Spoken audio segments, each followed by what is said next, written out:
रोज तोच नाश्ता खाऊन जर कंटाळला असाल तर आजची रेसिपी नक्की ट्राय करा। नेहमीपेक्षा वेगळी आणि चविष्ट आणि एकदम चटपटीत अशी ही आजची रेसिपी आपली नाश्त्याची असणार आहे। चला तर मग वेळ न घालवता रेसिपीला सुरुवात करूया। रेसिपी आवडली की रेसिपीला लाईक करायला विसरू नका। चॅनलवरती नवीन असाल तर चॅनलला नक्की सबस्क्राईब करा। आता सर्वप्रथम सगळ्यात अगोदर मी इथे कढई गरम करून त्यामध्ये 2 छोटे चमचे तेल घेतलं आहे आणि 1.5 वाटी पाणी टाकलं आहे। थोडंसं मीठ टाकून घ्यायचं। रवा जेवढा घेतलाय त्याच्या 1.5 पट आपल्याला इथे पाणी घ्यायचं आहे। चिली फ्लेक्स थोडेसे टाकायचे आणि बारीक चिरलेली कोथिंबीर टाकून घ्यायची आणि आता याला एक उकळी येऊ द्यायची। रवा घेतलाय, रव्याची आपली आजची ही नाश्त्याची रेसिपी असणार आहे। रवा पाण्यात टाकून घ्यायचा आणि व्यवस्थित मिक्स करून याला छानपैकी शिजवून घ्यायचं। एकसारखं हलवत राहायचं म्हणजे यामध्ये गाठी होणार नाहीत। जेवढा रवा घेतलाय त्याच्या 1.5 पट आपल्याला पाणी इथे घ्यायचं आहे। आता हे सगळं व्यवस्थित मिक्स करून झालं आहे आणि आता यावर झाकण ठेवून बाजूला ठेवून देऊया। तोपर्यंत आपल्याला स्टफिंग बनवायचे। त्यासाठी 3 उकडलेले बटाटे घेतलेत मॅश करून। त्यामध्ये मीठ टाकून घ्यायचे चवीपुरतं। अर्धा छोटा चमचा धने पावडर, अर्धा छोटा चमचा जिरे पावडर, अर्धा छोटा चमचा गरम मसाला टाकलाय, थोडंसं हिंग आणि चाट मसाला टाकून घेतलाय, आवडीप्रमाणे लाल तिखट आणि बारीक चिरलेली कोथिंबीर टाकून आता हे सर्व साहित्य व्यवस्थित मिक्स करून घ्यायचे। रवा घेताना मी भाजलेला रवा नव्हता घेतला, कच्चा रवा घेतलाय, त्यामुळे तो व्यवस्थित शिजवून घ्यायचा आणि मग त्याच्या गाठी होत नाहीत। आता हे स्टफिंग एकदम मस्त इथे चटपटीत असं तयार आहे। चाट मसाला नसेल तर तुम्ही यामध्ये थोडंसं लिंबू पिळून घेतला तरी चालेल। स्टफिंग तयार आहे आणि आता इकडे बघू आपण रवा देखील इथे छान शिजला आहे। गॅसची फ्लेम बंद केली होती। आता हे एका ताटामध्ये काढून घेऊया आणि आता इथे हे बघा गरम लागते त्यामुळे हे थंड करून घेऊया। थंड झाल्यानंतर आपल्याला याचा एक गोळा मळून घ्यायचा आहे। ज्याप्रमाणे आपण कणिक मळतो तसंच याचं गोळा बनवून घ्यायचा आहे। जर पातळ वाटत असेल तर तुम्ही यामध्ये गव्हाचं पीठ ॲड करू शकता। मी साधारण 2 ते 3 चमचे इथे छोट्या चमच्याने गव्हाचं पीठ टाकून व्यवस्थित याचा गोळा इथे तयार करून घेतलाय।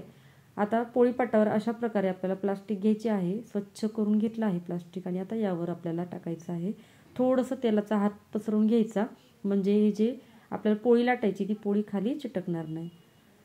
आता ज्याप्रमाणे आपण पोळीसाठी गोळा घेतो त्याचप्रमाणे गोळा घ्यायचा आहे आणि आता गव्हाच्या पिठामध्ये थोडंसं याला डिप करायचं आणि याची पोळी लाटून घ्यायची।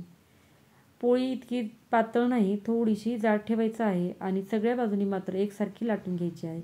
आता याच्या कडा काढून घ्यायच्या आणि आपल्याला याला चौकोनी आकार द्यायचा आहे।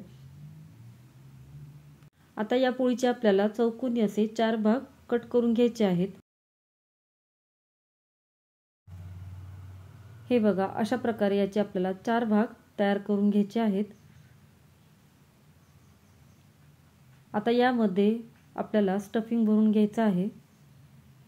खूप जास्त स्टफिंग यामध्ये भरू नका कारण आपण छोटे भाग तयार करून घेतले आहेत। याच्या चकत्या आहेत त्या आपण एकदम छोट्या बनवल्या आहेत। अशा प्रकारे हे सगळ्या बाजूनी बंद करून घ्यायचं। खूप छान लागतो, एकदम समोस्यासारखी टेस्ट येते, त्यामुळे तुम्ही नक्की ट्राय करा। लहान मुलांना तर हा नाश्ता खूप जास्त आवडेल। तुम्ही नाश्त्यासाठीही बनवू शकता किंवा मुलांच्या टिफिनसाठी देखील बनवू शकता। मुलं नेहमी तोच नाश्ता खायचा कंटाळा करतात, मग अशा प्रकारे नवीन पद्धतीचा नवीन प्रकारचा नाश्ता तुम्ही नक्की ट्राय करा।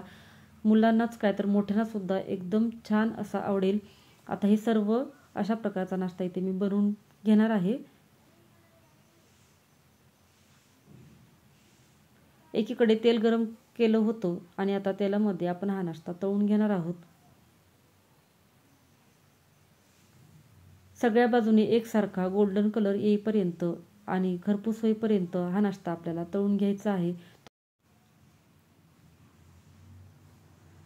हे बघा एकदम मस्त असा रंग इथे आला आहे आणि एकदम कुरकुरीत खुसखुशीत असे हे इथे तयार आहेत। बाहेरून तेलकट समोसे विकत आणून खाण्यापेक्षा घरच्या घरी अशा प्रकारे तुम्ही रव्यापासून मस्त असे समोसे बनवून मुलांना देऊ शकता। लहानांपासून मोठ्यांपर्यंत सगळ्यांच्याच आवडीचा हा नाश्ता बनेल। चला तर मग रेसिपी आवडली असेल तर लाईक करा, शेअर करा। चॅनलवरती नवीन असाल तर चॅनलला सबस्क्राईब करून घ्या। चला तर मग परत भेटू अशाच मस्त रेसिपींसोबत। तोपर्यंत धन्यवाद।